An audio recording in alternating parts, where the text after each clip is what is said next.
Bien. Nuevamente, buenas tardes. Tenemos, gracias a Dios, en una tercera oportunidad ya al doctor Pablo Sepúlveda con nosotros para estos seminarios sobre actividad cerebral y anestesia general. En las sesiones anteriores hemos visto una serie de acciones de las drogas sobre la actividad cerebral y eventualmente cómo monitorizarla. En esta oportunidad, el doctor nos va a presentar el mismo tema, pero en situaciones de cerebros más extremos, que evidentemente generan una situación de fragilidad cerebral. Por lo tanto, creo que esta parte es un avance gigantesco de lo que nosotros estamos en conocimiento o aprendiendo a conocer sobre la actividad cerebral y el uso anestésico. Voy a dejar con ustedes al doctor Sepúlveda, todos lo conocen, una autoridad en este tema nacional e internacional, y además, obviamente, Pablo, todas las gracias desde la decana, la dirección de posgrado, la jefatura del programa y de la universidad para ti por esta entrega de tus conocimientos y de tu tiempo. Así que adelante, Pablo, y un placer nuevamente tenerte aquí con nosotros. Un gusto. A ver, ¿está todo prendido aquí? Sí.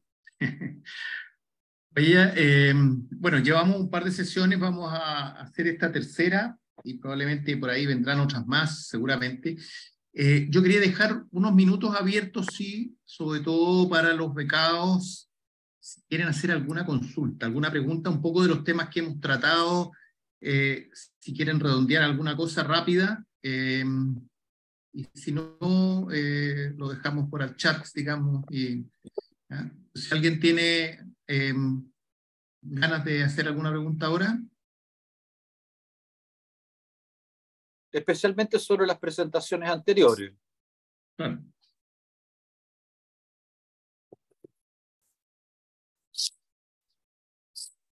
¿No? ¿No hay manitos levantadas? Parece que no, Pablo. ¿O están asustados todavía? Sí. Bueno, ya. Vamos entonces a empezar esta sesión y vamos a partir con esto que... A ver, se dice. Ya, ¿se ve bien? Se ve bien. Muy bien, la primera pregunta. Un cerebro extremo. ¿Qué es lo diferente de la anestesia en el paciente anciano y en el recién nacido? Tenemos estos dos condiciones que a veces las enfrentamos bastante parecidos. Algunos dicen, bueno, pongámosle un poquito menos, pongámosle, pero probablemente lo más parecido que tienen es que sabemos muy pocos de ambos cerebros. Yo partiría por la humildad. Entonces, el tema de esta sesión es provocaciones un poco sobre la anestesia en el cerebro, llamémoslo frágil o extremo. ¿Ya? Algo creo que ya dijimos, y este es un resumen de algunas de las cosas anteriores, es que los cerebros extremos tenemos problemas en el diagnóstico, en base a test cognitivo, o el simple diagnóstico de qué es lo que es un cerebro extremo y cómo lo asociamos a la potencialidad de daño que pueden tener esos enfermos tras una cirugía. Y conocemos muy poco del conocimiento neurofuncional. ¿Ya? Tampoco tenemos, dijimos, modelos finos, cinéticos dinámicos para los extremos de la vida, ancianos y recién nacidos. Además, la electroencefalografía, en base a los índices al menos, no incorporan covariables de edad, ni menos representan el fenómeno informático propiamente tal. Es un numerito, esto que abarca todo, y por lo tanto por eso que hoy día la espectrografía está tomando cada vez más vuelo, aunque estamos recién conociendo cuáles son condiciones normales. todavía tenemos mucho por avanzar, especialmente las condiciones patológicas. Tampoco hay una práctica real de titular, ya lo hemos dicho, desde el hecho de que hay muy malas definiciones en qué es lo que entendemos por titular, y muchas veces confundimos sencillamente referencias estadísticas con el acto clínico de la titulación progresiva. Tenemos poca práctica de, por ejemplo, los monitores electroencefalográficos, ¿cierto? Y también tenemos poca práctica del hacer del despertar un acto activo de reconexión con sentido fisiológico. No entendemos plenamente eso, y como me decía a mí cuando yo empecé a hacer la beca, en esos años el jefe de turno de la posta en el San Juan de Dios me decía: córtale todo, condenado. Y esa era la única forma en cómo se despertaba. No había un sentido de reconexión fisiológico conocido. Y ya dijimos, poco conocimiento de la expresión electroencefalográfica específica. Aquí, por ejemplo, tenemos un caso de un niño pretérmino de 2 meses, 3 días de edad corregida, 38 semanas, y la anestesia que se le está dando, utilizando el equipo del Zetafusor, como ustedes, los que han tenido alguna experiencia, incluye lo que nosotros habíamos construido detrás de esto, que es el software Anefusor, ¿ya? Y entonces estamos dándole una anestesia con propofol en modelo PETFusor, ¿ya? Modelo pediátrico, en 1,5 microgramos por mililitro. Una concentración que aparenta ser baja. En 0,3 microgramos kilo minuto de remifentanil y 0,4 de dexmedetomidina, ¿ya? Aparenta entonces una anestesia liviana, ¿cierto? Pero fíjense ustedes cómo se ve el espectro de este paciente, ¿ya? O sea, lleno de supresiones, ¿ya? Aquí tienen 18% de suppression ratio en este momento, en el momento que se está marcando esto, ¿ya? Oscilaciones que son más bien en delta, ¿ya? Entonces, esto es un recién nacido al cual de un día a otro dije: pongámosle el monitor, porque no se acostumbra a los recién nacidos ponerle ningún monitor. El caso siguiente dijimos, bueno, tratemos de hacerlo un poquito mejor, porque no tendría por qué estar con este grado de supresión. Y aquí tenemos un recién nacido de 15 horas con oclusión intestinal, con un ductus y con un peso de 3 kilos. Y lo que hicimos fundamentalmente fue bajar propofol, ¿ya?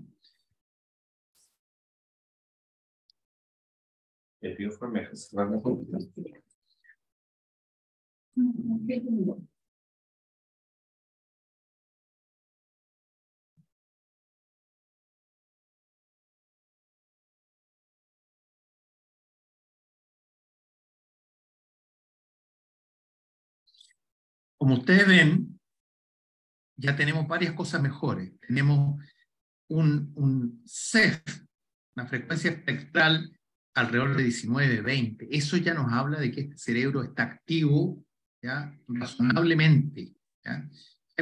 Hay otras interferencias, por supuesto, porque aquí el electrobisturí, etcétera, todas estas cosas, y las frecuencias de supresión, como ustedes ven, lo que pueden aquí ver en la historia, es muchísimo menor. Está presente aún, ¿cierto? Pero al menos logramos cambiar dramáticamente en lo que teníamos anteriormente. El problema de la anestesia en los recién nacidos se ha estudiado comparándolo un poco con el cerebro de ratitas, y en el cerebro de ratas se muestra que la exposición de los neonatos presentan distintos problemas, como hay alteraciones de la apoptosis y un déficit permanente en el comportamiento de estas ratas. Estos son ratones de 10 días de vida en estos estudios, ¿ya? Entonces, se plantea ya, esto es el 2007, los riesgos de la utilización de la anestesia, sin poder definir en este caso ni dosis ni nada, sino que piensen ustedes cómo le administran a las ratitas drogas de una manera muy difícil de comparar con lo que es un adulto, o sea, perdón, un humano. Pero está este antecedente de las alteraciones en la neuroapoptosis, ¿ya? Y en el comportamiento. Entonces, estudios más posteriores, ya 2014, plantean que la agresión se produciría por múltiples factores, ¿cierto? Desde inhibición de los factores neurotróficos, desde los cambios de plasticidad, influencia negativa en la sinaptogénesis, pérdida de stem cells, etc. Bueno, dijo aquí podemos, y esto porque habían trabajos específicos en cada una de estas áreas, podemos decir que la sedación excesiva o inadecuada probablemente podrían expresarse en algunos tipos de estudios. Entonces, bueno, empezaron a aparecer los trabajos para estudiar, y fíjense que este trabajo del 2017 es un trabajo retrospectivo que comparó primero los datos del 96 al 2000, ¿ya? Y con datos antiguos, y muestra que el mejor monitoreo en este momento, BIS, el monitoreo BIS índice, y drogas nuevas no cambiaban los resultados, ¿ya? Esto básicamente significaba que en cirugías y anestesias generales múltiples aumentaba la frecuencia de alteraciones de aprendizaje y de ADHD en menores de 3 años. Era lo que encontraba.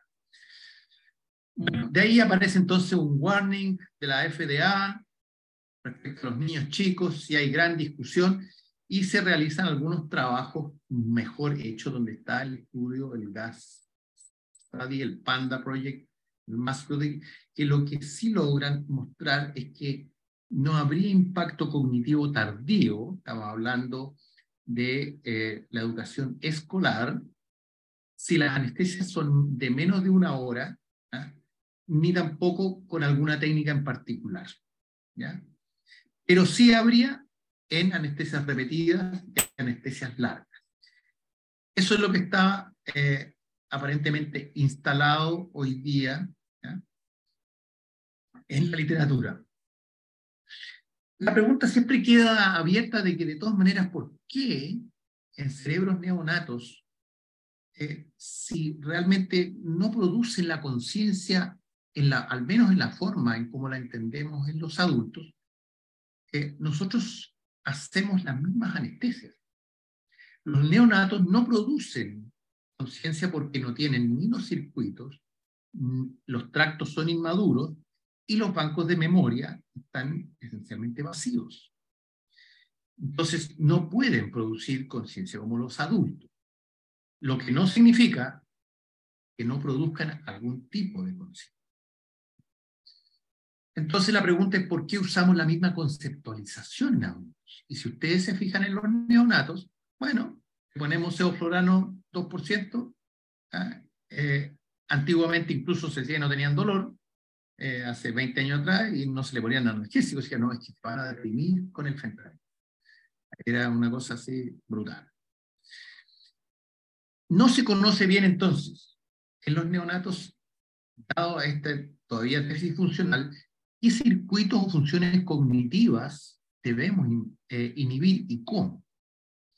¿Cuáles serían las drogas a usar entonces? ¿Cómo titulamos?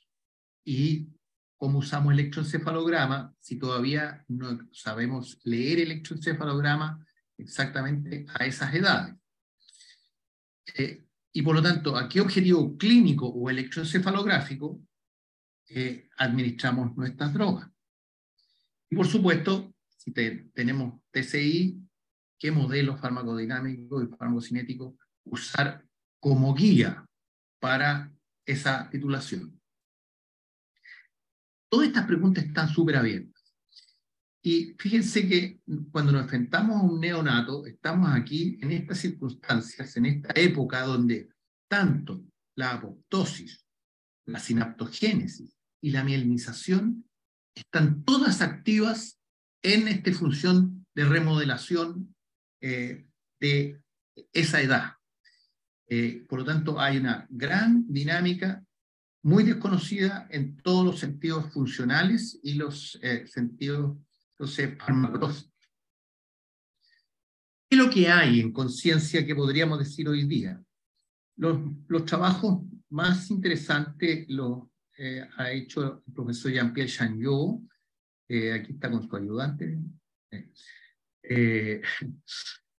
donde el profesor Changeux, que es premio Albert Einstein de hace 3 años atrás, él nos dice que las vías verticales del tronco cerebral, diencefálicas y tálamo-corticales, que regulan los estados de conciencia, se establecen antes de su conexión con los circuitos corticales horizontales, en lo que él llama el Global Network Workspace, que es su forma de teoría de integración para la emergencia de la conciencia, dando lugar en el recién nacido, en ese momento, a disposiciones solamente parcialmente funcionales, pero todavía inmaduras para el acceso a un contenido consciente.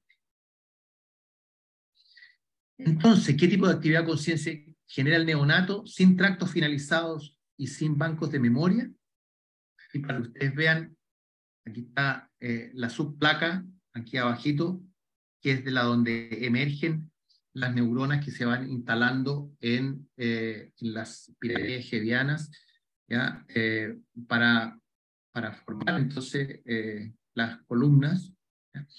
Y aquí tenemos un pretérmino tardío, fíjense que como todavía es muy precoz, y el pretérmino de término todavía está en la mitad de la instalación de la densidad sináptica capaz de generar. Entonces esta subplaca proviene del tálamo, y por lo tanto aquí ya les adelanto algo: si no hay conectividad tálamo-cortical, difícilmente vamos a tener lo que hemos aprendido en las otras sesiones, que era la sincronía en alfa del tálamo, ¿cierto? El neonato, entonces, el recién nacido muestra un tipo sí de conciencia sensorial ante los estímulos dolorosos. Y eso es lo primero que cambió en estos años anteriores.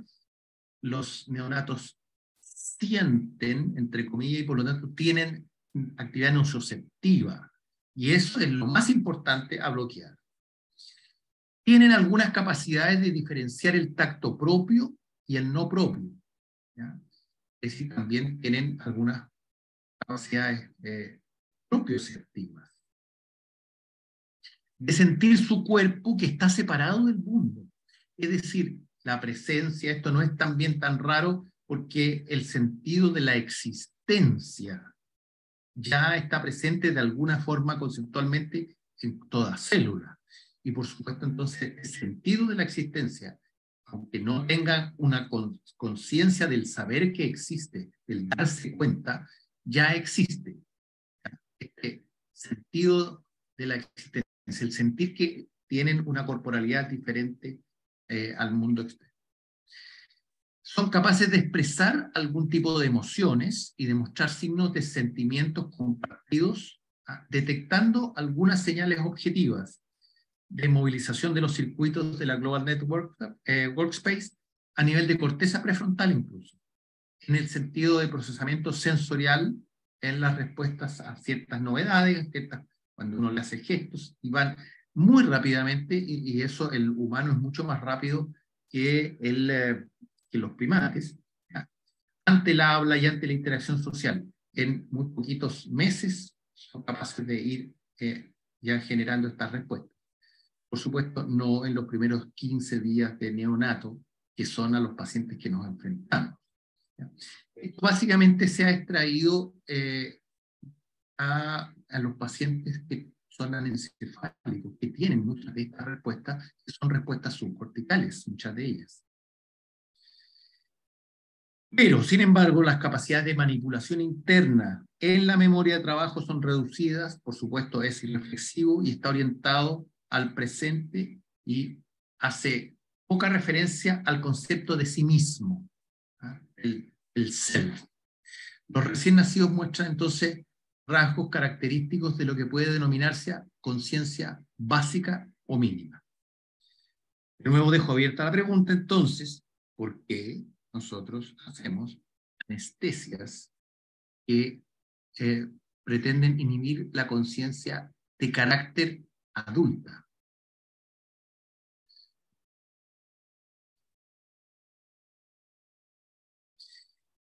Yo les envié este paper, espero que les haya llegado, y básicamente ahí decimos una frase que dice: observando las diferencias de cada etapa del desarrollo cerebral en la arquitectura del cerebro, la sinaptogénesis, la diferenciación neuronal, las señales neuroquímicas y la mielinización, podemos intuir que no es posible aplicar los conceptos adultos a los niños recién nacidos en estas edades. Algunas otras razones. Fíjense ustedes que la actividad GABAérgica en los pacientes, en los niños de término, incluso hasta 2 años, tienen una actividad GABAérgica altamente excitatoria. ¿Ya? No es la actividad GABAérgica inhibitoria que conocemos en el paciente adulto. ¿Ya? Y por lo tanto su comportamiento ante la estimulación GABA va a ser distinto. ¿Ya?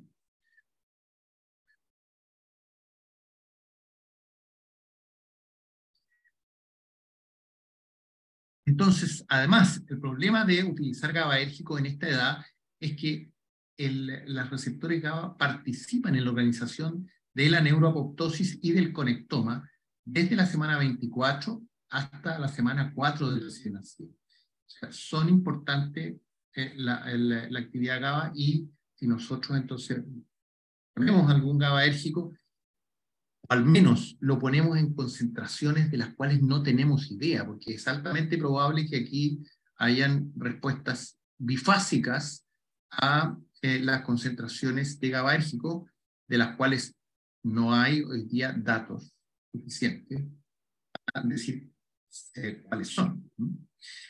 Y el bloqueo GABA provocaría entonces una cierta deprivación sináptica y disrupción de cierta migración neuronal. ¿Ya?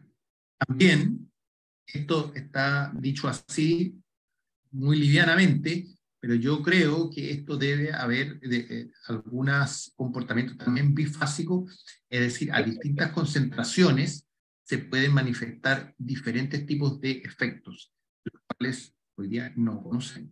¿Ya? Y por último, la actividad GABA excitatoria podría generar, entonces, y explicar alguna actividad epileptogénica en neonatos, y podría explicar, por ejemplo, estas actividades de las burst asociadas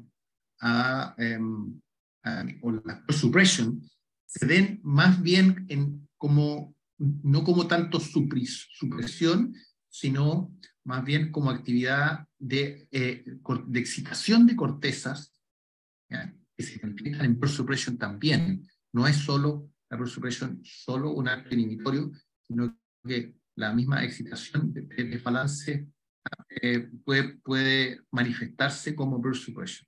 ¿Ya? Bueno, como ustedes ven aquí hay confusiones farmacológicas, no hay claras definiciones, pero yo dejaría siempre abierta la pregunta, ¿ya?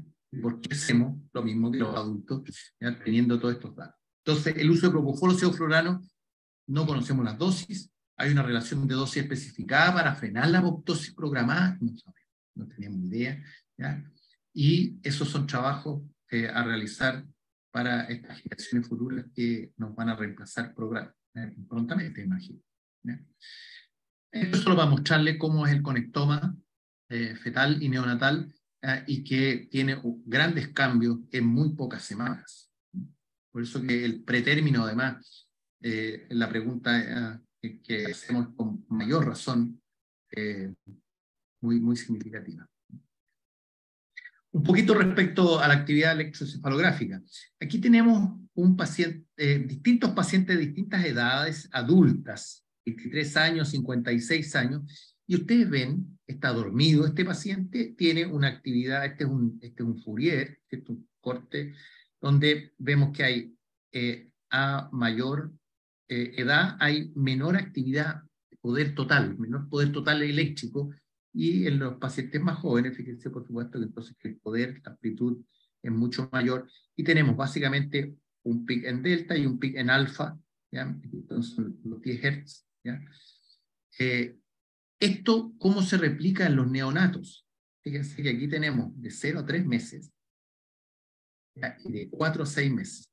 De 4 a 6 meses hay mayor amplitud, es decir, hay más actividad eléctrica que entre 0 a 3 meses, pero como ustedes ven, por el pico en alfa no se observa en ninguna de estas edades. Así que a los 4 o 6 meses no pueden esperar ustedes, ¿ya?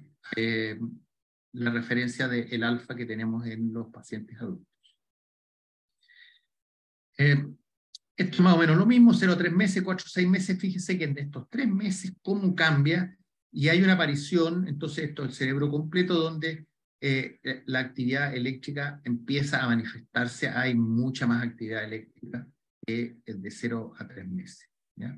Y empieza a tener algunas manifestaciones más específicas que podemos observar.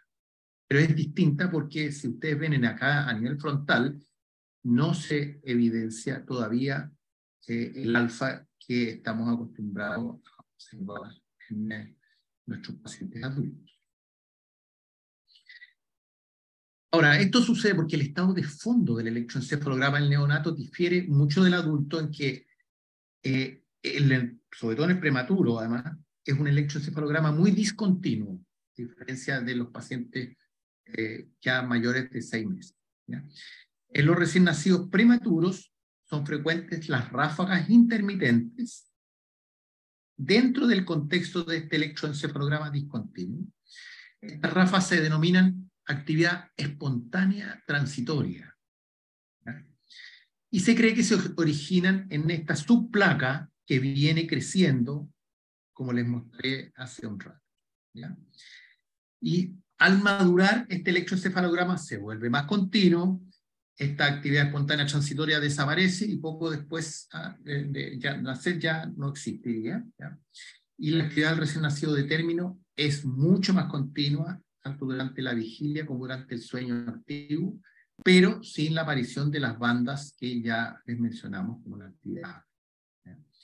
Esta actividad espontánea transitoria correspondería entonces a lo que le acabo de decir como el proceso de cableado cerebral, porque están creciendo, entonces hacia la corteza están armando los cables entre el tálamo y la corteza.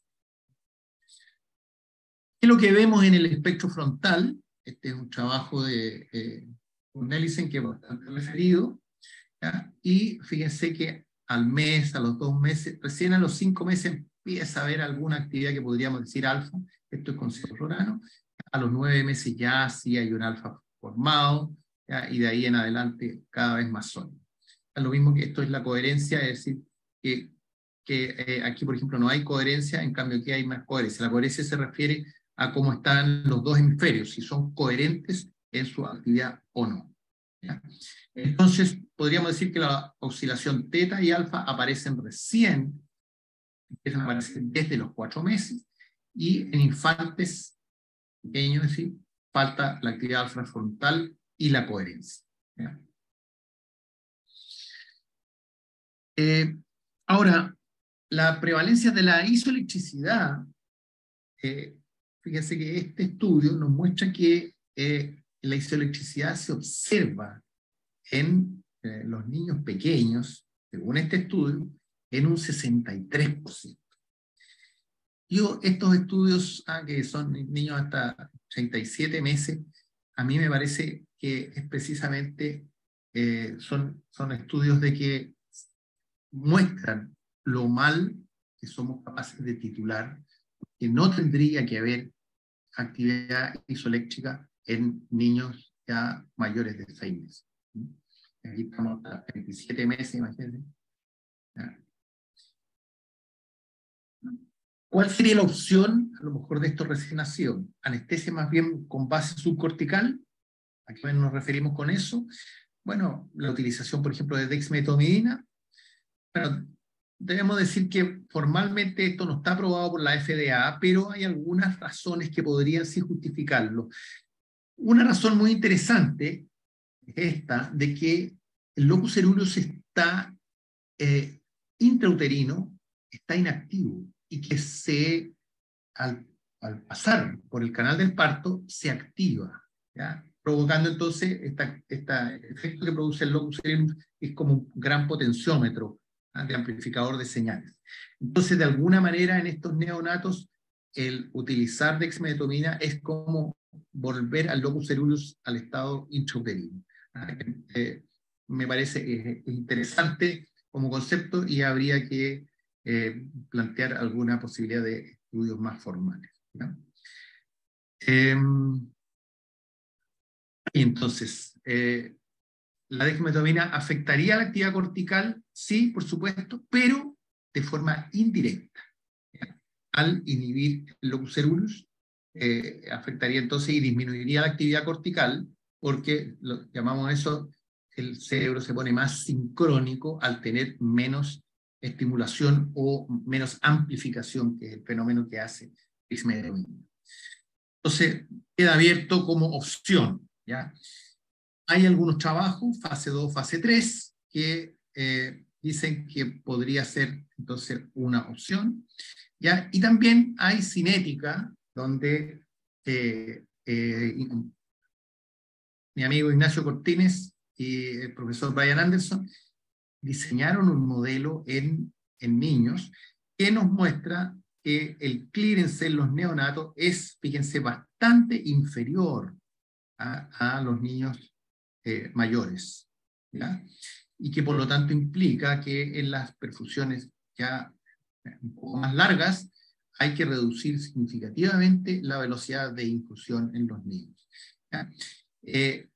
Pero, si ustedes se fijan, las dosis de carga son relativamente incluso un poquito más grandes, porque responden al volumen de distribución mayor que tienen estos niños, ¿ya? Entonces, la lógica de administración es que debemos teóricamente administrar un poco más los primeros minutos y luego ir disminuyendo importantemente a medida que transcurre el tiempo, porque el clearance que va tomando predominancia en el transcurso de la anestesia es mucho menor.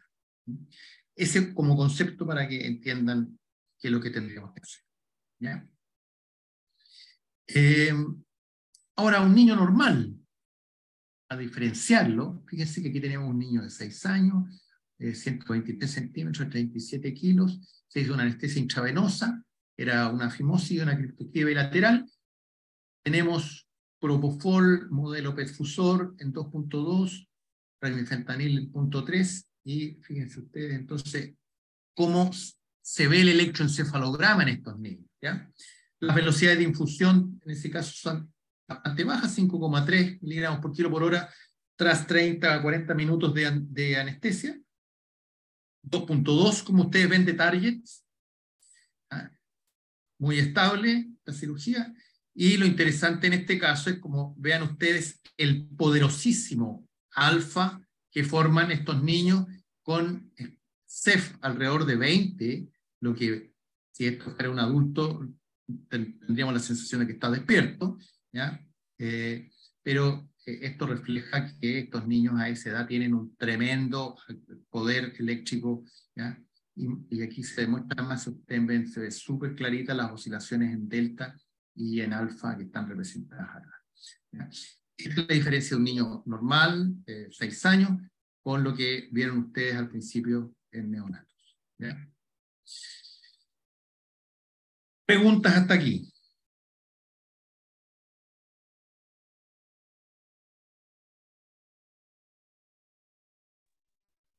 ¿Solo silencio?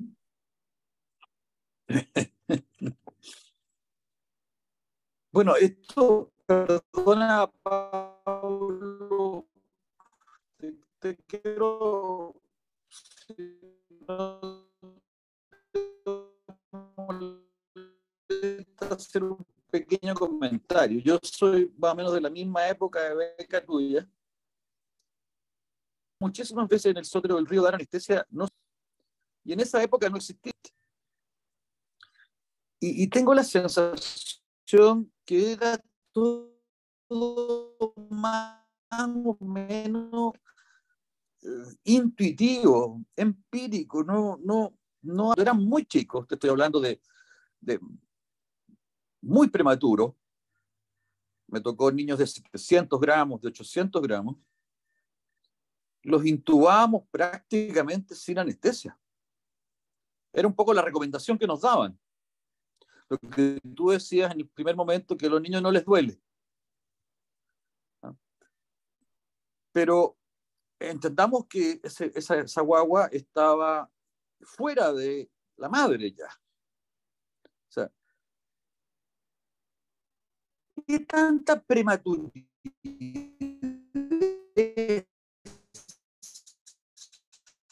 Porque en el fondo yo creo que el gran conflicto, entiéndase, pues, un kilo 200,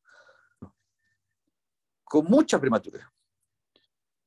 Y evidentemente yo creo que aquí falta estudio, sin duda. Pero yo comparto contigo la pregunta mágica. Estamos haciendo la misma anestesia que los adultos.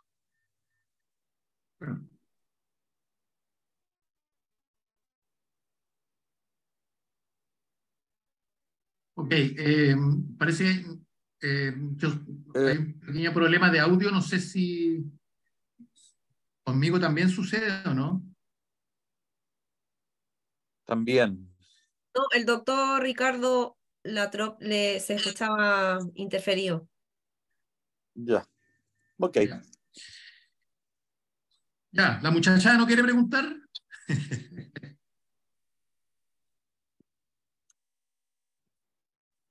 Bueno, por último, si no quieres preguntar ahora, pregunten a sus tutores, convérsenlo, ¿ya? Vayan a revisarlo porque es un tema que lo tenemos muy pendiente en la anestesiología en general, ¿ya? El doctor Chávez levantó la mano. A ver, a ver.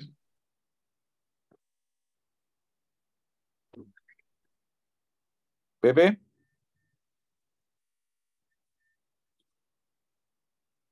Tienen que poner el micrófono, ¿no?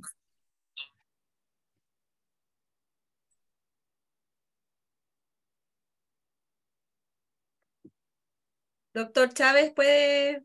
Ahí está. ¿Tengo audio? Sí. Sí. Sí,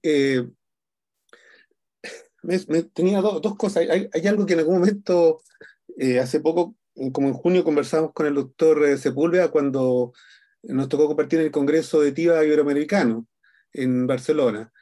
Y ahí le hice algunas preguntas, digamos, y a raíz de cosas que hemos venido conversando, hay un tema que me ha dado vuelta, digamos, que tiene que ver con... eh, recientemente hubo un congreso, en julio, digamos, en que estuvo David Chalmers, que tiene que ver con el hard problem de la conciencia, y estuvo Koch, y en el fondo se revisaba, digamos, ellos miraban en este congreso que la teoría, digamos, la hipótesis esta del espacio de trabajo global neuronal constituiría una teoría top-down, y la de Tononi, que es la teoría de información integrada, sería una teoría bottom-up. Y en alguna medida serían como para estructuras diferentes. O sea, si nosotros estamos titulando, estaríamos más pensando en un enfoque, ¿cierto?, top-down y más en torno a la teoría, digamos, del espacio de trabajo global neuronal, digamos. Eh, durante ese congreso, digamos, a mí me llamó la atención un cierto grupo, digamos, que se oponía al concepto de titular, porque en el fondo, aduciendo que, por ejemplo, en el ámbito pediátrico no tenemos tanta información, decían, mientras no tengamos suficiente, y en los ancianos, mientras no tengamos suficiente información, quizás podríamos seguir haciendo lo mismo que hacemos, pero me sonó bastante ilógico, porque en el fondo, si un tema central dentro del Congreso fue la alometría, digamos, y la alometría implica, un poco esto que describía el doctor Latrobe hace un rato, que estas anestesias que se daban hace algunos años con niños, a veces solo con halogenados, con vaporizadores al 8% o al 6%, eran monstruosas, porque el niño despertaba, digamos, con una enorme agitación, completamente desorientado, una agitación furiosa, difícil de controlar, y eso todavía se ve en los lugares que siguen haciendo inducciones inhalatorias de esa manera, o inducciones, digamos, con TIVA, pero en vez de titular, ponen tres, como Diana 3 o 4 de un principio y esperan que se duerman nomás. Eso se sigue haciendo, a pesar de que venimos discutiendo esto. Incluso me llamó la atención, ¿cierto?, en ese momento, en la respuesta de anestesiólogos con experiencia que venían trabajando contigo hace tiempo, el concepto que tenían de titular era bien curioso, porque en realidad no era titular. Y sí había una resistencia a titular, porque en el fondo, y el motivo absurdo que encontré ridículo era, no, es que nos demoramos mucho. Entonces, la verdad es que esto que describía hace un rato el doctor Latrobe con los niños, eh, y lo vemos también con los ancianos en los extremos, es o sea, la ejecución práctica del concepto de alometría. O sea, si si el niño no es un adulto pequeño, y es tan diferente la, la, la, el tamaño y la distribución de órganos, el clearance, los aspectos, digamos, de la biometría de un recién nacido, de menor de 30 días, de uno de 1 año, uno de 3 años, de 8 años, un adolescente, porque tiene un clearance elevado, cómo se comporta un adulto joven de 20 a 30, cómo se comporta un obeso, cómo se comporta una embarazada, cómo se comporta un anciano. Sin embargo, por muchos años, mucha gente en anestesia y muchos de nosotros hemos trabajado con una recetita fija, un 1,5 miligramos por kilo, 2 miligramos por kilo, y como echando al ojo los kilos del niño pequeño. Y los resultados son hipotensiones, son temas, digamos, son una partida, digamos, dificultosa de la anestesia y una salida con pacientes con delirio de emergencia.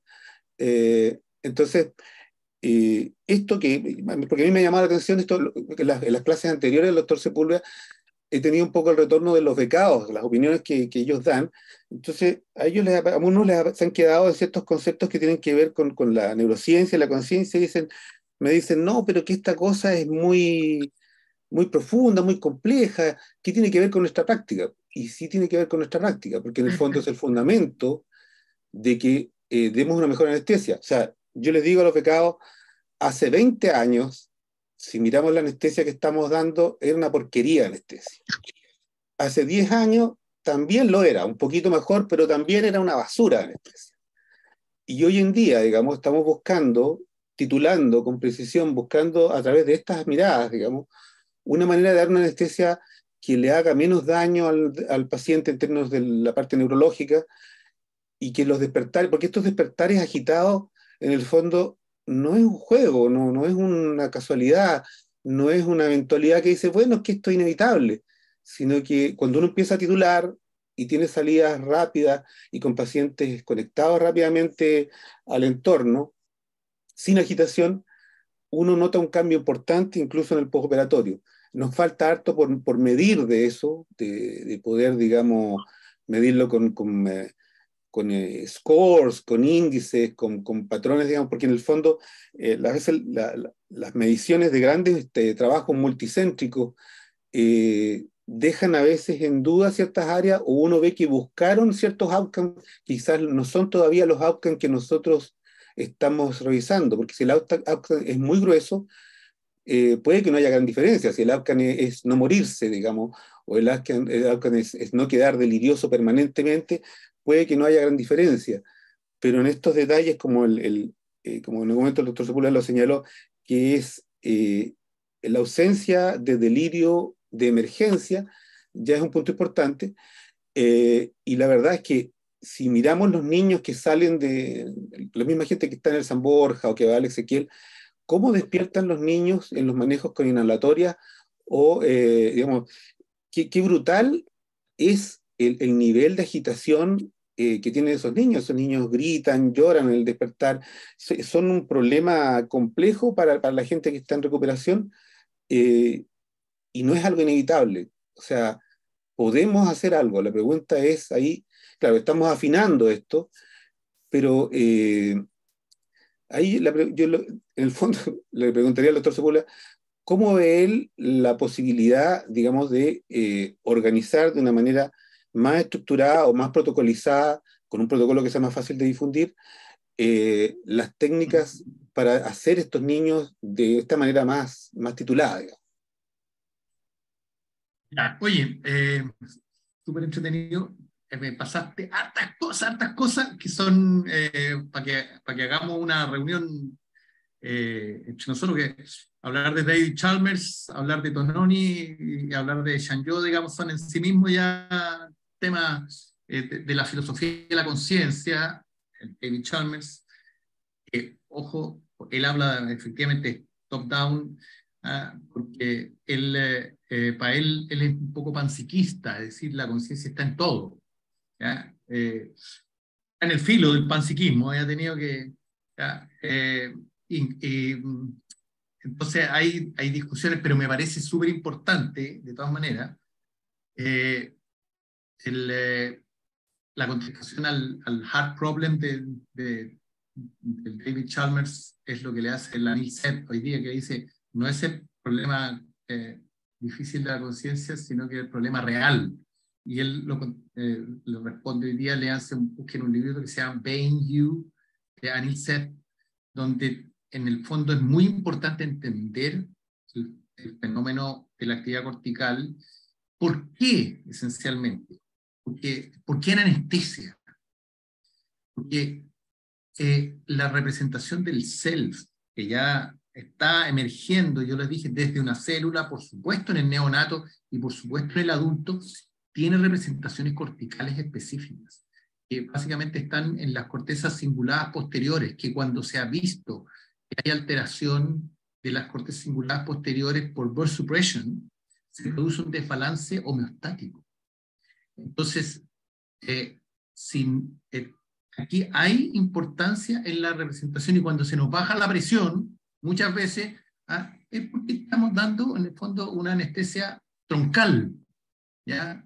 Botando todas las, incluso las cortezas reguladoras de esto, lo que podríamos llamar el sentido del ser de nuestro organismo, que está representado en ciertas cortezas, no el self, ¿ya? Sino que el sentido del ser organizado, porque está organizado en la base del sentido homeostático. Y el sentido homeostático le da el sentido de continuidad al self, porque los márgenes son restringidos solamente, ¿cierto?, a las capacidades de la existencia biológica. Por lo tanto, esa es de cómo emerge esta sensación de un yo continuo, porque no hay mucha oscilación, ¿ya? Aunque en realidad en cada rato, si se analizara en forma particular, hay pequeñas correcciones, ¿ya? Pero emerge con un sentido de continuidad, y eso es lo que habla Chalmers desde la filosofía, es lo que habla Tononi desde su modelo de integración de información, ¿cierto? Y lo que habla Shanyo del Global Network, ¿cierto? Y son importantes entonces precisamente para justificar que cuando estamos titulando, ¿qué estamos titulando? Estamos titulando solo la pérdida de la conexión al medio y del sentido del self, pero no más allá. Que todo el resto se trabaja, el fenómeno antinociceptivo, antiestrés, llamémoslo así, que tiene más que ver con lo hormonal, bueno, etcétera, se maneja como componentes aparte, ¿ya? Y por eso que cuando hablamos de titulación, hoy día la posibilidad de titular a una condición electroencefalográfica está asociado a este trabajo clínico progresivo de encontrar el momento clínico de la pérdida de la relación con el medio, y encontramos entonces la representación electroencefalográfica que se asocia a eso. Ese es el sentido de hacer algo fino. Sí, por supuesto, lo que nos interesa es que el enfermo al terminar la cirugía salga vivo. Bueno, somos bastante poco finos y seguramente no quisiéramos que esa anestesia se la dieran a mi papá o a mi niño, o a mí mismo cuando seamos más viejitos. Me gustaría que los becados se pongan entonces pongan esos desafíos, porque además nos abre otro camino para darnos otras explicaciones del sentido de por qué existe la conciencia, ¿no? Y me parece que probablemente desde la anestesia existe una tremenda oportunidad para investigar esos campos. Bueno, muy linda, muy espectacular tu comentario. Hay hartas cosas ahí que después podríamos darle. Voy a tratar de avanzar con los viejitos extremos. Algo les mostré, algo de los trabajos en la reunión pasada. Vamos a avanzar ahora, un resumen más o menos rápido. A ver si podemos avanzar. Entonces, ¿qué pasa con el anciano en particular? Uno, tiene menos actividad intrínseca cortical.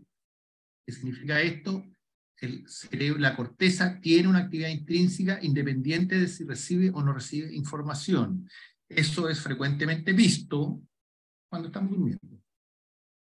Y por lo tanto, cuando estamos anestesiados, también la corteza tiene actividad intrínseca cortical a pesar de estar desconectada, ¿ya? Y se refleja cuando el enfermo se despierta. Doctor, me despertó y estaba soñando, ¿ya? O sea, hay actividad intrínseca cortical.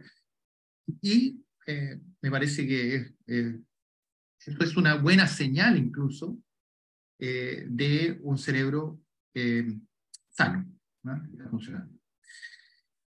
Si los cerebros ancianos empiezan a tener déficit de la funcionalidad de redes, ¿ya? Si empiezan a tener déficit de los mecanismos de reconexión, creo que voy a tocar un par de problemas del problema de la reconexión del despertar, ¿ya? Es más dependiente de la alimentación también, es decir, esta actividad intrínseca cortical necesita para despertar, ¿cierto? Una dependencia de la alimentación, o al revés. Se van a dar cuenta que ustedes tienen al enfermo, no muy lo tienen sedado relativamente profundo, pero está todavía consciente, y basta que le agreguen remifentanil, por ejemplo, y el enfermo se queda dormido. Eso es porque le quitan el poquito de alimentación que le está dando todavía el grado de conectividad que ese córtex necesita. Entonces, ahí se demuestra, y eso en los jóvenes eso es muy difícil lograr, estando sedados, al ponerle el REM y se queden dormidos.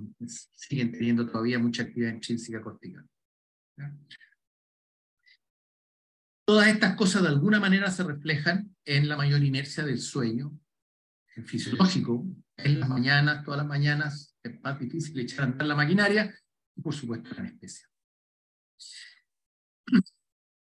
Reflejos de esto son, por ejemplo, que el sueño REM, a través de los años, fíjense cómo va disminuyendo, es un reflejo de que la actividad intrínseca cortical va disminuyendo con la edad.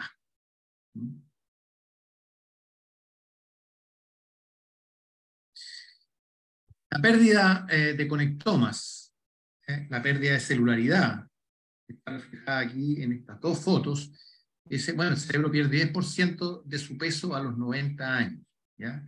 Y eso explica también la menor pérdida de actividad eléctrica, de poder eléctrico, porque sencillamente ya tenemos más distancia a la calota y por lo tanto ya medir es más difícil, y eso se refleja ya en el monitor de que tenemos menos actividad, o sea, hay menos actividad per se, y además hay más dificultades en captar esa actividad.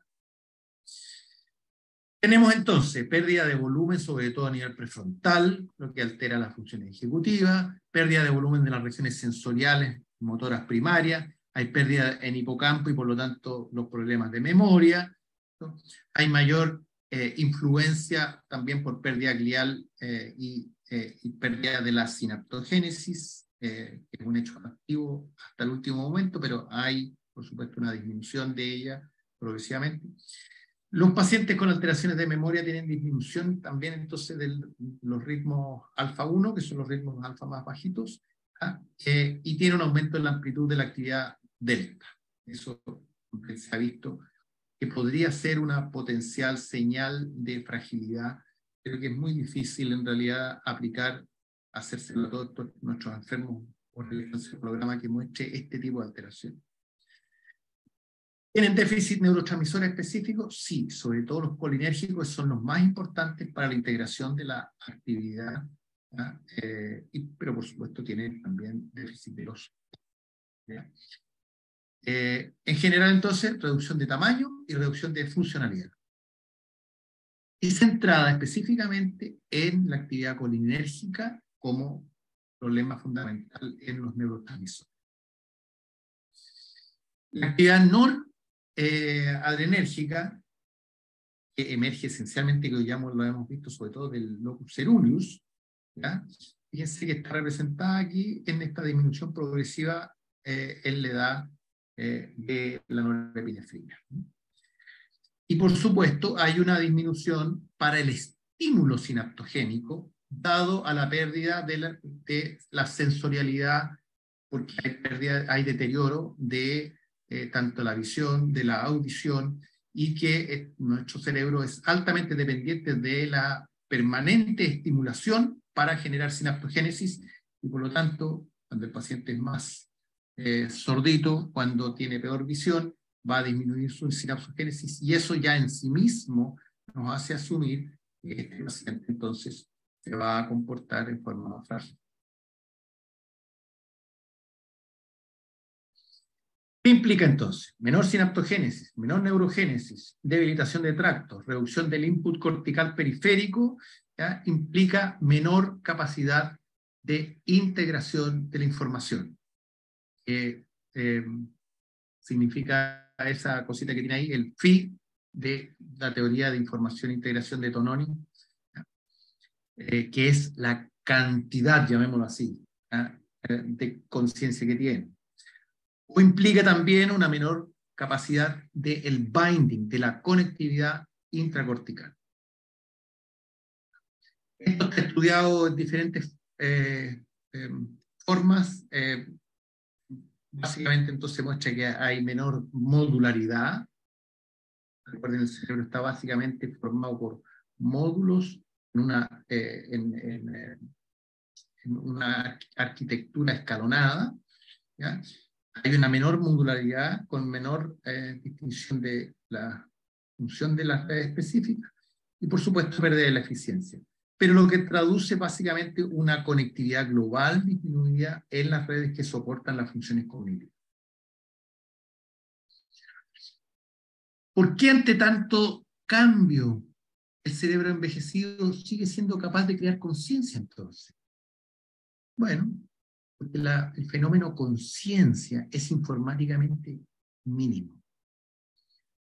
El córtex envejecido tiene una menor actividad intrínseca, como dijimos, y es más dependiente de la activación, pero este deterioro progresivo del rendimiento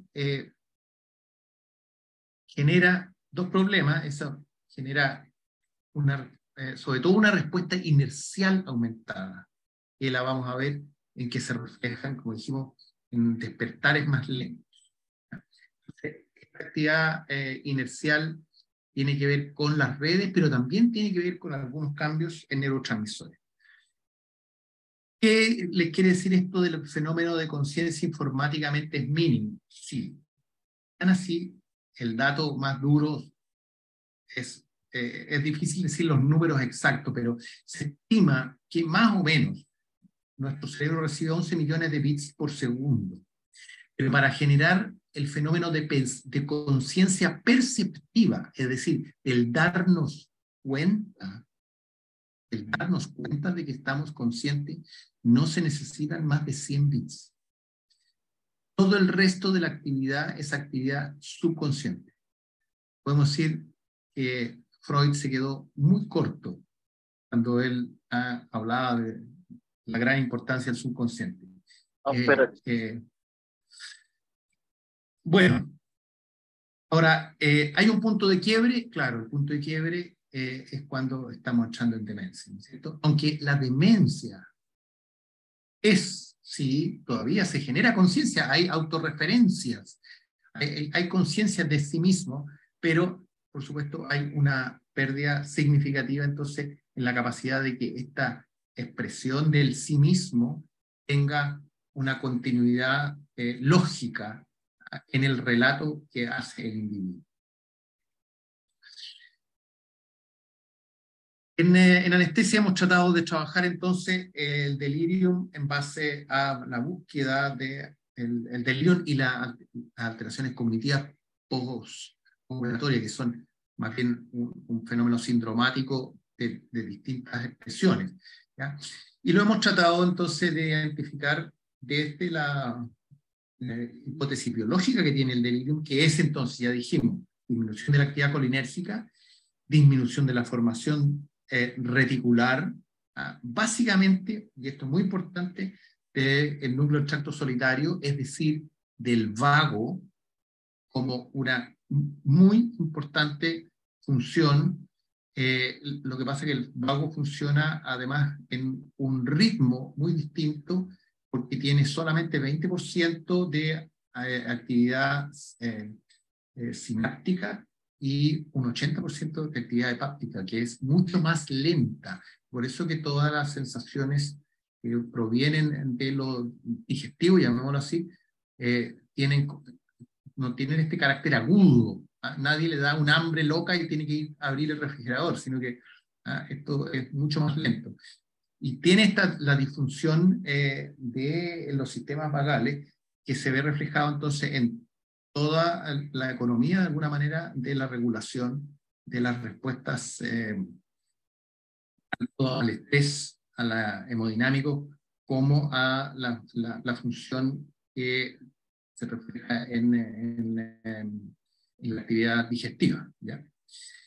Tendrían una hiperactividad en locus ceruleus, ¿ya? También tendrían una disfunción noradrenérgica, como ya vimos, la disminución que está asociada al locus ceruleus, y una disfunción de la conectividad.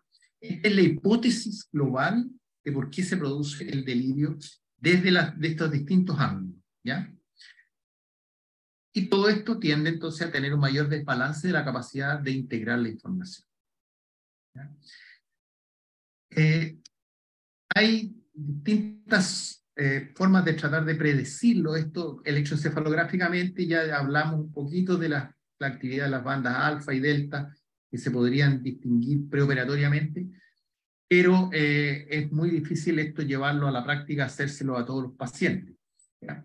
Lo que sí está claro, que el delirio, que se refleja en alteraciones de estas bandas ya en el postoperatorio, es un síndrome de desconexión, ¿ya? Que no es lo mismo que el delirio desde el punto de vista psiquiátrico. El delirium es un fenómeno, entonces, que es más bien un fallo orgánico que lleva al síndrome de desconexión, a diferencia de el delirio psiquiátrico, que es un fallo del pensamiento, de la organización del pensamiento. Por lo tanto, se tratan distintos, ¿ya? Tiene mucho que ver con predictores del delirio, entonces, algunas cosas que, si bien sabemos, y otras que hemos hecho muy poco. Por supuesto, el manejo de la estabilidad circulatoria periférica, el manejo de la enfermedad de las vías del sistema nervioso, pero como ya les mencioné de alguna manera, el eje de la microbiota intestinal y el vago son fundamentales, sobre todo en el fenómeno de neuroinflamación. El vago es el instrumento de nuestra economía más importante como antiinflamatorio, ¿ya? Y hemos trabajado muy poco respecto a eso. Hay recién algunas iniciativas, ¿ya? Entrando más en el plano de la anestesia, bueno, esto ya lo discutimos la vez pasada. Los viejitos entonces tendrían menos alfa y tendrían menos poder total, ¿ya? Y tendrían más burst suppression, ¿ya? En el transcurso tanto para propofol como pero esta birth suppression, según nuestros estudios, es responsable esencialmente porque tanto la masa de droga como la velocidad de droga administrada son excesivas. ¿Por qué? Porque no hay titulación. En estos estudios del MIT, como ustedes vieron, se le entrega, por lo menos en los bolos más pequeños, son 60 miligramos, ¿ya? A los viejitos, y por lo tanto 60 miligramos puestos en 15 segundos pueden ser una catástrofe.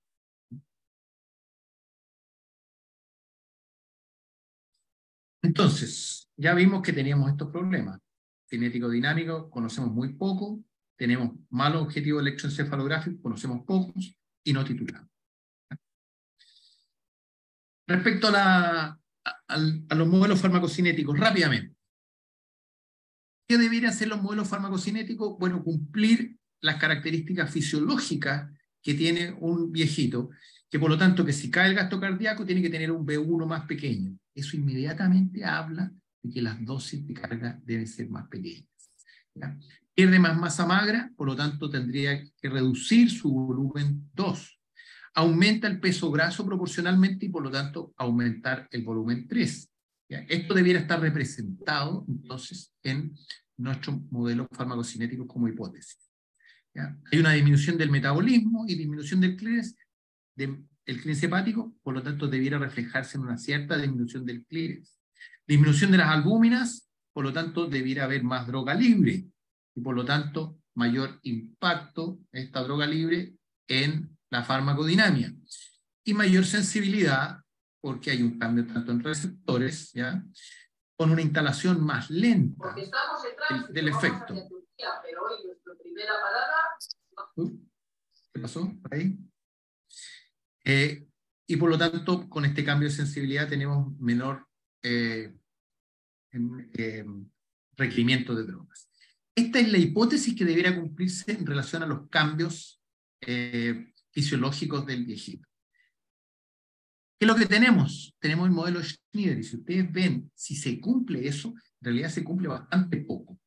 Y Schneider, por ejemplo, tiene un volumen central para todo paciente igual. Solo tiene un impacto de edad en el volumen 2, donde hay una pequeña disminución, y en el volumen central, como decía, es el mismo. Y también Schneider tiene un KO igual para los viejitos y para los jóvenes.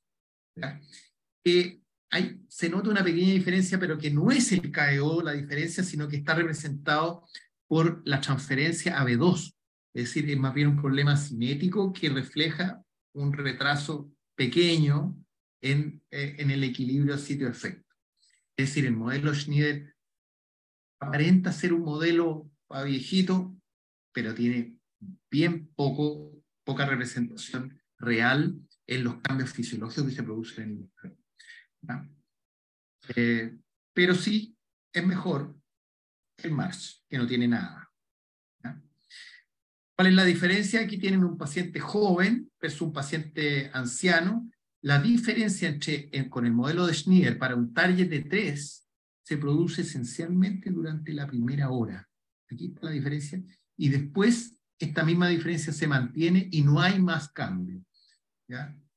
Eso es lo que Schneider representa. Por lo tanto, es un modelo que es bastante limitado y que con mayor razón en los pacientes frágiles necesitamos entonces complementarlo con algo fundamental, que es entonces una titulación y tener un electroencefalograma para el ajuste. Porque los otros simplemente parece que son modelos poblacionales, ¿ya? Que no representan al paciente individual y como ven también bastante poco diferenciadores entre jóvenes y viejos. Lo que sí representa mejor el modelo de Schneider es su propuesta farmacodinámica, donde sí él hace una disminución progresiva con la edad de la concentración efectiva 50. Pero esta es solo, de nuevo, una referencia estadística que no nos dice nada muy especial. Nosotros sabíamos que los viejitos requieren menos. Eso, no solo menos cantidad, sino que también menos concentración. ¿ya? Y él nos propone, para que tengan ustedes una referencia, que fíjense que a los 75 años, el EC50, es decir, para dormir el 50% de los enfermos, tendría que ser alrededor de 1,25. No sé si algunos de ustedes usan esas concentraciones. Efectivamente, eso concuerda con lo que nosotros estamos encontrando en las titulaciones, haciendo titulaciones lentas, ¿ya? Ahora, nosotros hicimos una redefinición de esto, estudiamos un grupo de ancianos entre 69 y 100 años, y aquí un homenaje a este paciente de 100 años, que es un colega médico, que falleció ya, porque esto lo hicimos hace bastantes años, que feliz participó en este estudio y fue muy bonito. Bueno, ¿qué mostró? Aquí comparamos el modelo de Marsh. Fíjense que las bolitas son lo que medimos, y esto en negrito es lo predicho. El modelo de Marsh predice muy mal en estos pacientes ancianos. En cambio, el modelo de Schneider no está tan mal, ¿ya? El problema del modelo Schneider, si bien globalmente es bastante aceptable el error de performance, tiene un error en la inducción de 50%, que es bastante inaceptable. Por eso que entonces no nos sirve el modelo Schneider usarlo para poner un modelo sitio-efecto, ¿cierto? Y ponerle un target cualquiera, sino que tenemos que hacer inducciones por lo menos escalonadas. En este otro estudio lo que mostramos, fíjense que el time to peak, que es una forma de evaluar la transferencia al sitio-efecto, el time to peak que nos muestra el modelo de Schneider, es decir, que tras un bolo, el efecto pico se alcanza más o menos entre el minuto y medio y los 2 minutos. Nosotros mostramos que eso no es así en los ancianos, que en los ancianos el time to peak es casi entre 3 y 5 minutos. O sea, hay que esperar mucho más. Y si ustedes no esperan y consideran que a los 2 minutos está en equilibrio, bueno, se van a poner nerviosos y van a subir el target y van a estar sobredosificando al enfermo, porque no se ha instalado aún el efecto. Y el modelo nosotros hicimos propuesto con solo pacientes ancianos, se diferencia mucho del modelo de Schneider, tiene un 25% menos de volumen central, ¿ya? Que es el mayor cambio, y por lo tanto por eso que las dosis de carga son muy diferenciadoras, ¿ya? Por eso recomendamos titulación escalonada con 4 a 5 minutos por escalón, ¿ya? Algunos nos van a decir, es que se demora mucho. Bueno, es lo que se demora, ¿no? Si usted quiere hacer buena anestesia. El otro punto es esto, que se ha encontrado progresivamente el efecto paradójico con la edad, entre comillas, de que el BIS es más alto, ya lo habíamos descrito de alguna manera, en los pacientes ancianos. Y eso tiene alguna razón de ser, porque en la distribución del poder total, en el BIS genera un impacto de que los valores en los ancianos son más altos. Si ustedes se guían por BIS Index, para el BIS Index tradicional que recomiendan los productores, van a estar sobredosificando a los ancianos, ¿ya? Pero este estudio además fue hecho simplemente con MAC, es decir, el MAC es esto, cada uno de estos, pero el MAC es un concepto que es la inmovilidad, es decir, estamos viendo a qué BIS el enfermo no se mueve, ¿ya? Y por lo tanto no estamos viendo efectivamente el fenómeno cortical. Y a lo mejor eso es lo que tendríamos que haber estudiado. Y no necesariamente entonces el MAC cortical versus el MAC awake tienen la misma pendiente por edad. Así que podría ser también bastante distinto. De todas maneras, estos son parte de la discusión de por qué los índices no funcionan para ser finos en la titulación en los pacientes ancianos. Lo otro que les mostré ya un poco es que aparentemente la supresión, o sea, el poder alfa está disminuido y sería un predictor de vulnerabilidad, ¿ya? Es lo que muestra Emery Brown también, como lo mostré anteriormente, ¿ya? Pero en nuestra impresión, y ya les mostré en un trabajo anterior, era que los pacientes ancianos normalizado el alfa no es distinto al paciente joven haciendo inducciones lentas como estas, ¿ya? Donde entonces esto ya lo analizamos y mostramos que entonces al titular lentamente encontramos un alfa igual de potente proporcionalmente al poder total en los ancianos que en los jóvenes sin burst suppression, ¿ya?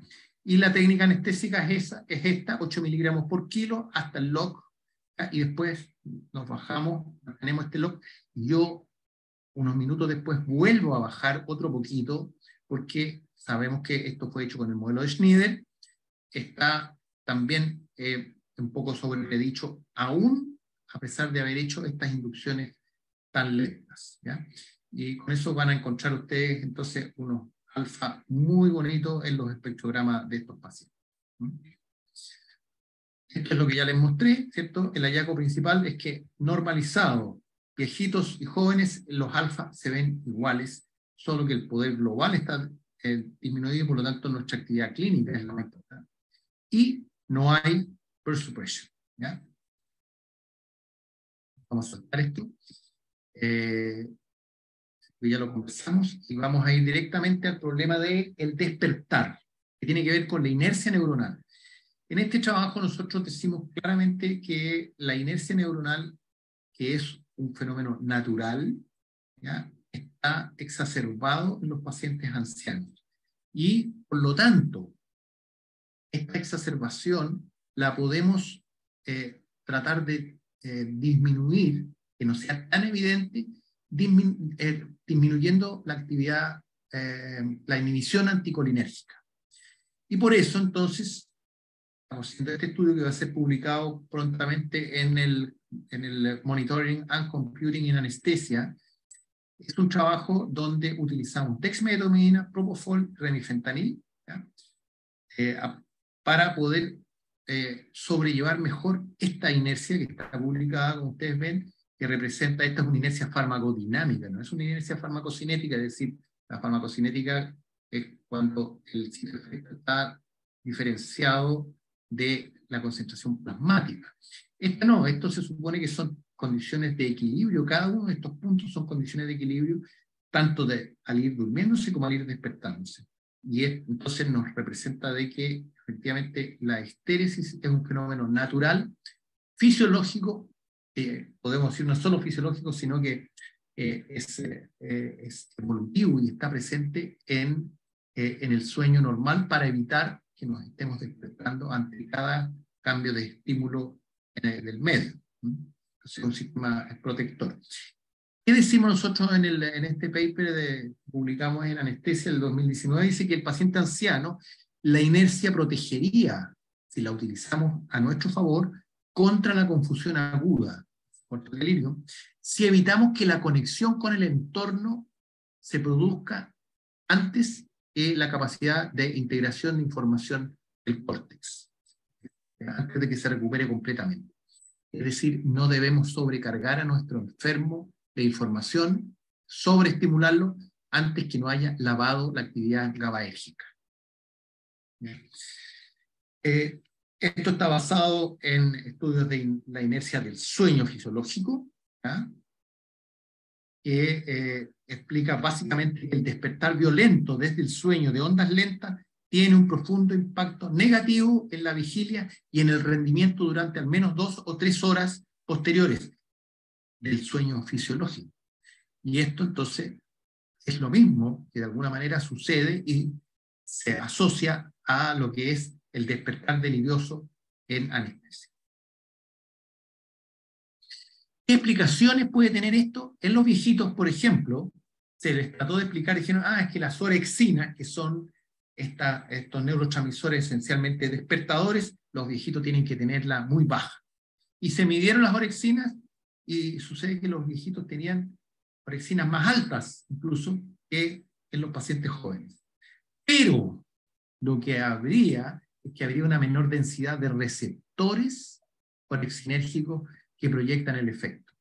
Entonces, la orexina en el fondo tendría una actividad decadente porque tendría menos receptores, no porque en sí misma esté disminuida, ¿ya?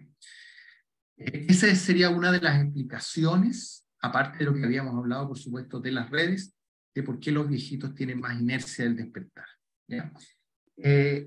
Y la norepinefrina jugaría un rol en ese caso, ¿ya? La norepinefrina, dijimos, habría un locus ceruleus un poco excitado en los viejitos, y por lo tanto, si nosotros utilizamos dexmedetomidina, podemos entonces disminuir esta excitación, aumentar la inercia, de alguna manera, para permitir que durante ese lapso de mayor inercia, el cerebro limpie su actividad GABAérgica, ¿ya? Eso lo hicimos con este trabajo, ¿ah? Que va a salir publicado ahora. Comparamos entonces pacientes con propofol y pacientes además con dexmedetomidina y propofol, ¿ya? Pacientes muy ancianos, ¿ya? Donde hicimos MOCA preoperatorio y postoperatorio, y en ambos grupos, en el grupo propofol altamente titulado y en el grupo de dexmedetomidina, ninguno de los dos tuvo deterioro del MOCA entre el pre y el post, ¿ya? Fíjense que los niveles de estudio son quinto básico, ¿ya? En ambos grupos, ¿ya? Que es un factor de riesgo en sí mismo. Las concentraciones de propofol de mantención, de pérdida de la conciencia fueron 2.6 y de mantención 1.9, lo que muestra de nuevo lo que yo les había hablado de la sobrepredicción del modelo de Schneider, por eso que hay que bajarse un poquito tras la pérdida de la conciencia, ¿ya? Y en el caso de dexmedetomidina pudimos reducir incluso hasta 0.5 las concentraciones de propofol, ¿ya? Pensando entonces en cerebros extremadamente frágiles que podrían ser mantenidos con esta técnica, ¿ya? Con mínimas dosis de propofol y dexmedetomidina. Los cerebros que si bien son frágiles, pero que todavía tienen una reserva funcional relativamente buena, si hacemos buenas titulaciones, ¿ya? Podemos entonces hacer esta técnica con propofol reenfentanyl exclusivamente, ¿ya?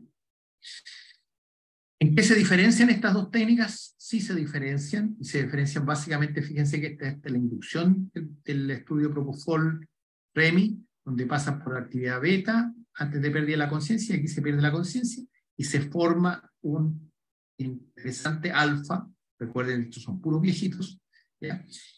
Y en el caso de los pacientes con dexmedetomidina no pasan por actividad beta durante la inducción, ¿ya? Y el alfa es un poco más débil, pero tienen un delta mucho más potente. Está reflejado acá en las áreas, en el área bajo la curva, ¿ya? Es decir, tienen condiciones de dinámica electroencefalográfica diferente, donde el alfa, que normalmente es referido como un marcador de fragilidad, no nos serviría cuando usamos dexmedetomidina. Y lo interesante de que ambos grupos no hubo aparición de burst suppression en ningún momento, ni durante la inducción ni durante el mantenimiento. Entonces no hay deterioro de los test cognitivos, no hay aparición de burst suppression, pero exige, por supuesto, una dedicación de titulación, sobre todo en el caso de propofol, muy exigente. Y probablemente en el caso de dexmedetomidina, en pacientes que sean extremadamente frágiles, potenciales pacientes que ya vayan a entrar en demencia eventualmente, es decir, en deterioro definitivo, probablemente esta sería la alternativa más adecuada. Efectivamente estamos hablando entonces de cerebros altamente extremos, ¿ya? La emergencia, esto es muy interesante, entre ambos grupos, el grupo de propofol versus el grupo de dexmedetomidina, que tienen una diferencia significativamente, como ven aquí en el área bajo la curva. El alfa es débil versus un alfa mucho más potente en el grupo con propofol. Al momento de la emergencia, del despertar, o aquí si ustedes quieren, la extubación, ¿ya? Desaparece la diferencia que tenían los dos grupos en el área bajo la curva, perdón, y los cerebros se recuperan exactamente iguales. ¿Ya? Ambos grupos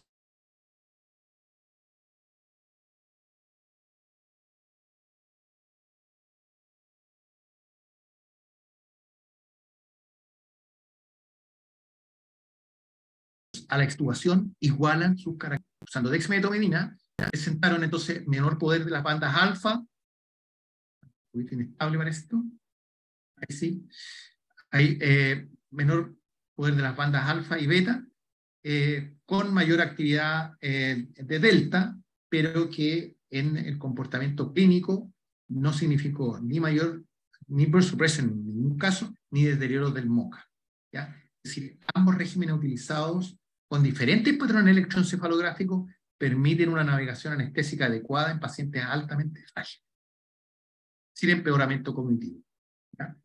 De nuevo, la titulación lenta fue entonces muy importante, que genera patrones específicos para el diagnóstico y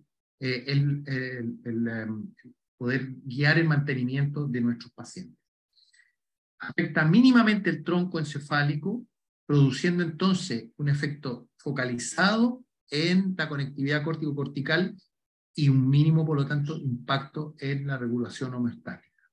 Y desde el punto de vista farmacológico, la inducción lenta produce una mezcla más homogénea, con una menor disociación entre la concentración plasmática y el efecto, por lo tanto, con concentraciones que son más predecibles para los modelos farmacodinámicos. La actividad alfa debe ser interpretada entonces en el contexto de cómo emerge, cómo mezclamos las drogas, ¿ya? Como para predictor de las condiciones cognitivas operatorias, y por lo tanto el alfa per se debe ser contextualizado a todo lo que acabamos de hablar. ¿Ya? Por último, una recuperación secuencial, un despertar donde yo corto lo GABAérgico y mantengo la actividad con dexmedetomidina y remifentanil, aseguraría un proceso cognitivo mucho más ordenado. ¿Ya? En el paciente anciano, entonces, permitiría utilizar la inercia como un factor protector para permitir que se produzca el lado GABAérgico y la recuperación de la condición de integración de información de una mucho mejor manera.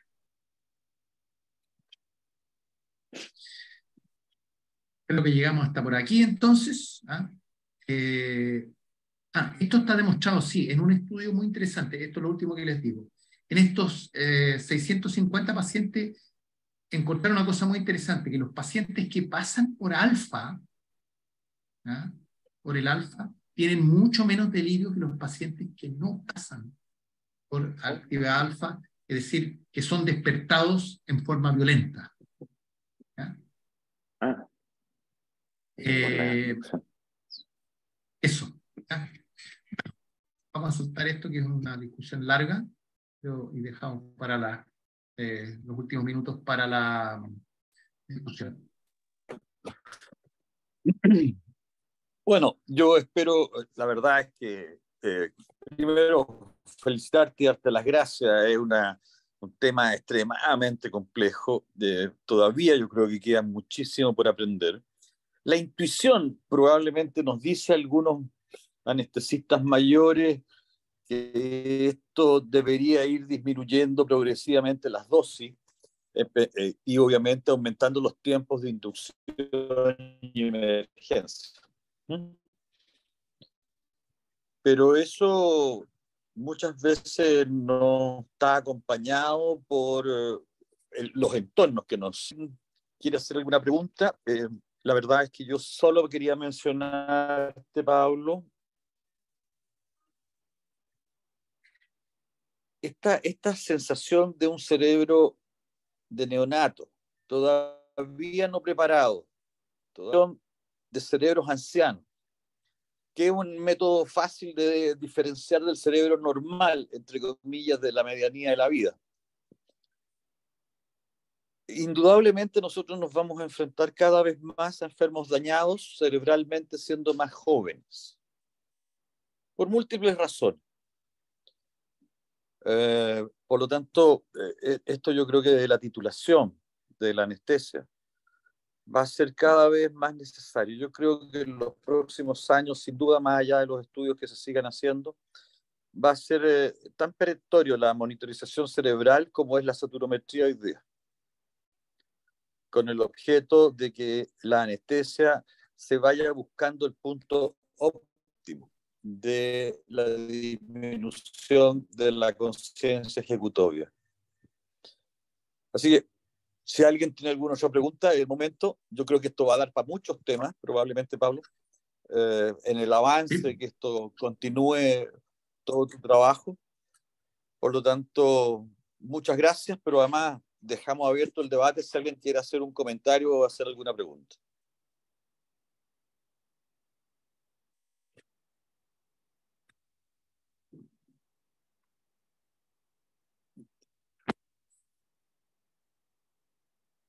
A todos los presentes pueden no hacer sé si preguntas alguien... por el chat o en vivo. Bueno, yo creo que todos tenemos probablemente muchas dudas y muchas preguntas.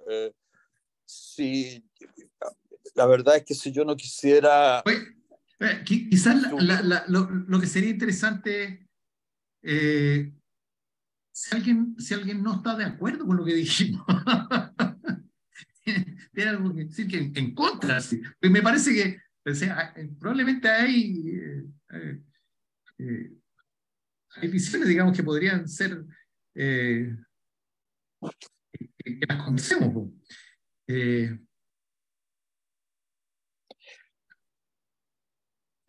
No sé, a modo de todo el cambio que se nos viene, porque yo creo que se viene un cambio, tengo la impresión que voy a dar puras raquídeas. Carmen de la Fundación Favaloro de Buenos Aires quiere hacer una pregunta. Qué bonito. A ver, Carmen Gómez por ahí. Sí, mucho gusto, doctor. Usted para mí es un placer porque lo conozco a través de sus libros. Y tengo la alegría de tener a dos becadas de allí, que son excepcionales, que están con nosotros.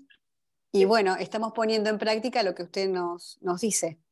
Y hoy especialmente me acordaba de usted porque, bueno, todo lo que dice simplemente es, en la actualidad es titular, porque en forma individual no tenemos todos electroencefalogramas, ni tampoco BIS, ni nada de esos.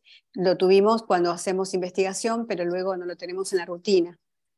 Sin embargo, estos conocimientos que nos van aportando a través del tiempo, nuestra edad hace que hemos vivido la anestesiología desde los principios, teniendo estos monitoreos al alcance nuestro en forma transitoria.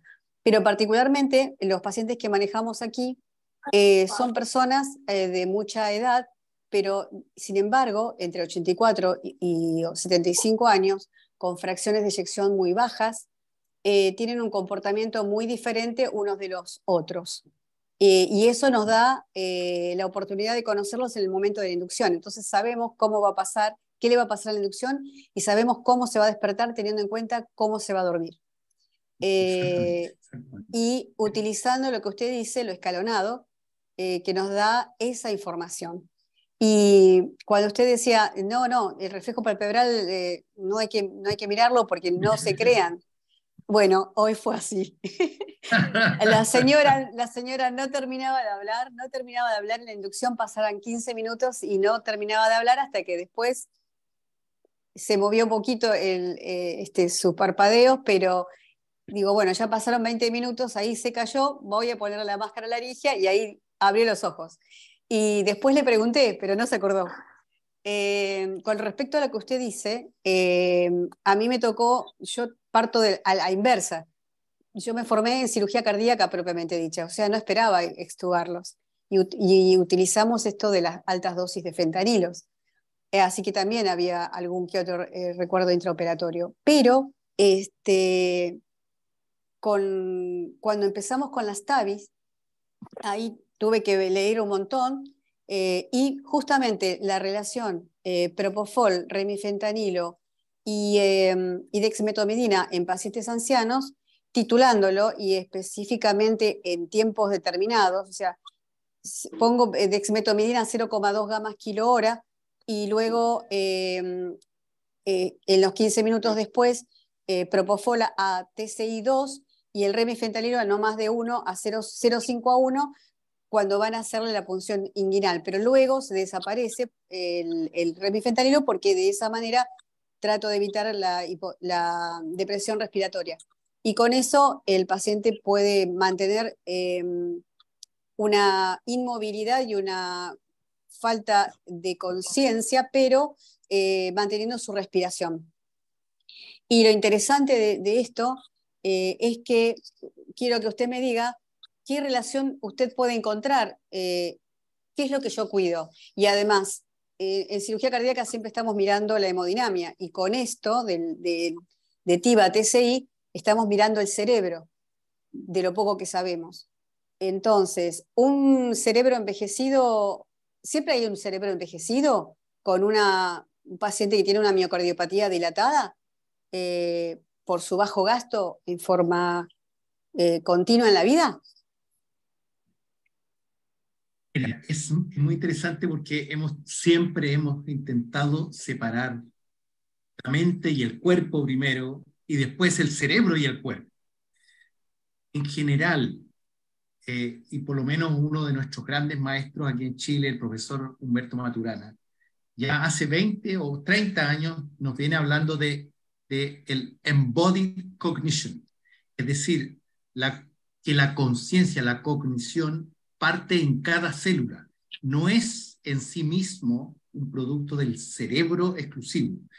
La información, el cerebro es un receptor de una cognición que tiene ya desde cada una de las células.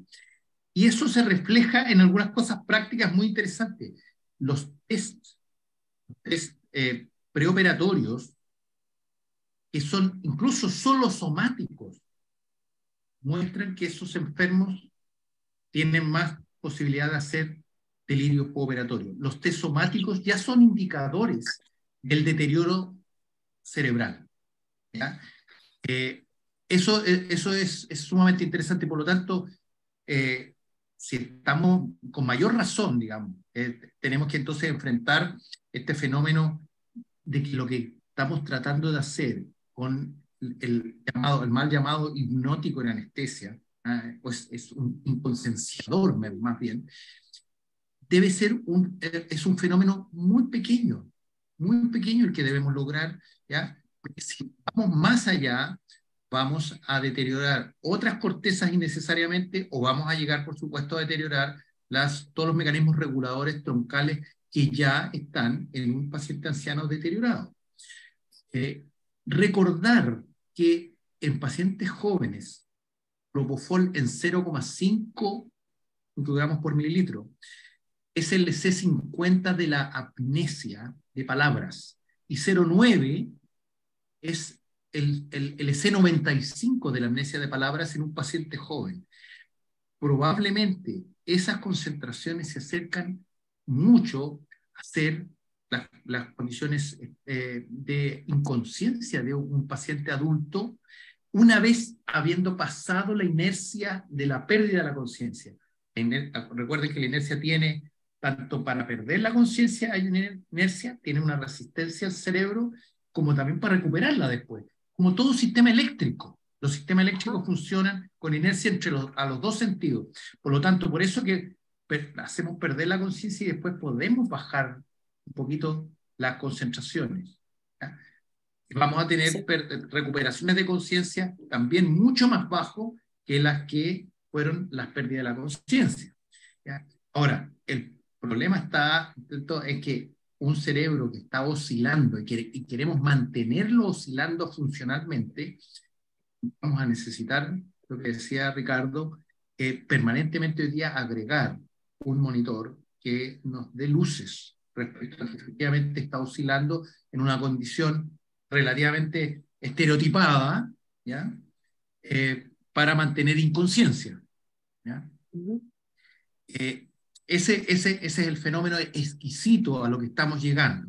¿Ya? Así que me parece muy lindo y yo creo que estamos aprendiendo no solo a ver esto de una manera distinta, estamos conceptualizando distinto de lo que antes teníamos, y yo creo que va a requerir probablemente tener algunos meetings de consenso para reconceptualizar todos estos fenómenos, algunas cosas, algunos meetings grandes que tengamos que hacer para poder después transmitirlo a toda nuestra descendencia académica. Bueno, muchas gracias. Doctora Carmen, un saludo a Miguel también. Sí, ya le estoy pasando información, le digo que haga TIVA, TCI y lo está haciendo. Ya, saludos. Un saludo grande, muchas gracias. Un abrazo, gracias. Bueno, se cumplió la tarea, profesor. Yo creo que más que se cumplió, yo creo que más allá de la información y más allá de los conocimientos que compartes con nosotros, evidentemente yo me quedo con la sensación de estar abriendo unas puertas a generaciones nuevas sobre qué es otra cosa la anestesia. Recordamos cosas de hace 30, 40 años y Pepe dijo, bueno, eran monstruosas y siguen de alguna forma siendo en algunas partes monstruosas. No sonato y cuánto estamos adelantando una disfunción cerebral. Yo personalmente estas sesiones han sido muy iluminadoras en querer saber más de qué hace la anestesia en el cerebro. Y probablemente comparto contigo que cada vez vamos a ir usando menos dosis. Vamos a ir siendo más exigentes en la titulación. Vamos a exigir la monitorización para acabar la conciencia solamente la que necesitamos, no las otras. Porque si algo aprendido yo, y puedo estar equivocado en algo quizás, Pablo, es que la verdad es que tenemos varias conciencias. Y para anestesiar a un paciente probablemente no se necesita dormirlas todas. Tienes razón. Para otro día eso, hay que leer a James Slade. Dice exactamente lo que estás diciendo. Hay distintos niveles de la necesidad que se van apagando, ¿ya? Y tienen distinta dinámica. Y efectivamente no son necesarias apagarlas todas. Es más, yo personalmente creo que el ideal, porque también la conciencia va a tener efectos sobre la nociceptividad, sobre una cantidad tremenda de acciones que hace el cuerpo frente a la agresión que son necesarias hasta la perfusión, ¿te fijas? Por lo tanto, creo que hacia allá tiene que ir la fineza de la investigación en la anestesia general, cualquiera sea la droga usada, ¿te fijas? O sea, y comparto plenamente contigo el tema del despertar paciente. Y cuando digo paciente me refiero a lento, a darle tiempo a la reintegración antes del estímulo, a la reintegración de la conexión. O sea, para hacerlo práctico, ¿te fijas? O sea, el tema es complejo, el tema es muy rudo desde el punto de vista intelectual. Pero uno tiene que tratar de llevar a la práctica explicaciones que lo acerquen a que la gente abra la puerta al problema. Por lo tanto, yo te agradezco un montón, por supuesto, en nombre del programa, en nombre de todos los docentes, en nombre de los becados, por supuesto, en nombre de las autoridades de nuestra facultad y la universidad, todo esto que ha sido tremendamente formador. Yo creo que no solamente es un tema de conocimiento académico, es formar el pensamiento de nosotros como anestesiólogos. Y creo que eso es muy interesante en nuestro desarrollo personal también. Así que muchas gracias, Pablo. Muchas gracias a todos los asistentes. Gracias, Gabriela. Un saludo desde Santiago a la gente de Favaloro, Argentina. Qué gusto haberlos visto. y la verdad es que, Pablo, bueno, vamos a seguir trabajando. Creo que tú estás haciendo una labor excelente y seguramente vamos a tener más interconexión con algunos grupos de la universidad para seguir en este trabajo de alguna manera dentro de nuestra facultad. 1.000.000 de gracias por todo y obviamente quedamos a la espera de poder tener nuevas conferencias tuyas de temas que van emergiendo. ¿Mm? Muy bien, un abrazo a todos. Muchas gracias Cualquier a cosa me todos. escriben. Okay. Ya, Chao, gracias, chao. Pablo. Chao, chao. Gabriela.